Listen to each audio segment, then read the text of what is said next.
राजधानी दिल्ली का हाल ये हो गया है कि ना सांस लेने को साफ हवा मिल रही है, ना पीने के लिए साफ पानी। ऐसा नहीं है कि दिल्ली का ये हाल पहली बार हुआ है।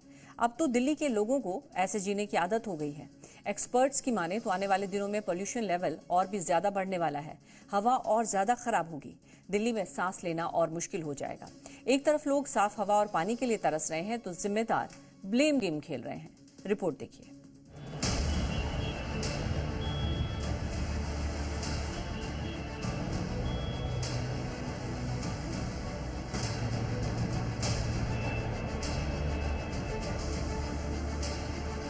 दिल्ली में प्रदूषण कम होने का नाम नहीं ले रहा है। ऐसे हालात हो गए हैं कि अब लोगों का सांस लेना मुश्किल हो गया है। आनंद विहार इलाके में AQI 450 के पार हो गया है। अक्षरधाम मंदिर के आसपास 350 के पार हो गया है। द्वारका में 311, ITO पर 232 से ज्यादा है। जहांगीरपुरी में AQI 350 के ऊपर है। बाकी दिल्ली में जितना प्रदूषण है, आनंद विहार में उससे दुगना है। हालात को देखते हुए दिल्ली की मुख्यमंत्री अतिशी और पर्यावरण मंत्री गोपाल राय आनंद विहार निरीक्षण के लिए पहुंचे। दरअसल आनंद विहार दिल्ली के हॉट स्पॉट में से एक आता है। दरअसल 13 हॉट स्पॉट है दिल्ली के जहां पर प्रदूषण सबसे ज़्यादा होता है, और ऐसे में सबसे ज़्यादा AQI का जो लेवल है वो आनंद विहार में ख़राब है। AQI का जो स्तर है 450 के पार जो है वो पहुंच गया है गंभीर श्रेणी में। और इसी कोशिश में अब सरकार जुट गई है कि दिल्ली की जो हवा है उसको बेहतर किया जा सके।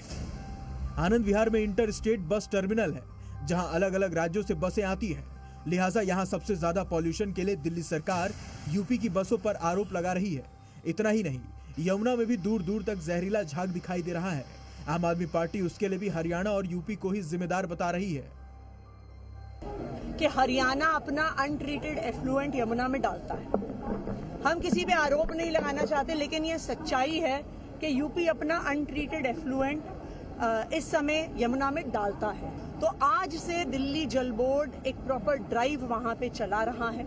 उस ड्राइव के तहत जो सारी फोम है वहां पे डीफोमिंग शुरू करी जाएगी। अभी अधिकारियों को निर्देश दिया गया है, यहाँ पर extra anti mobile smog gun लगाए गए हैं और यहाँ पर मॉनिटरिंग को तेज किया जा रहा है। जितना हम यहाँ काम कर रहे हैं उतना ही सड़क के उस पार उत्तर प्रदेश में भी इन अभियानों की जरूरत है।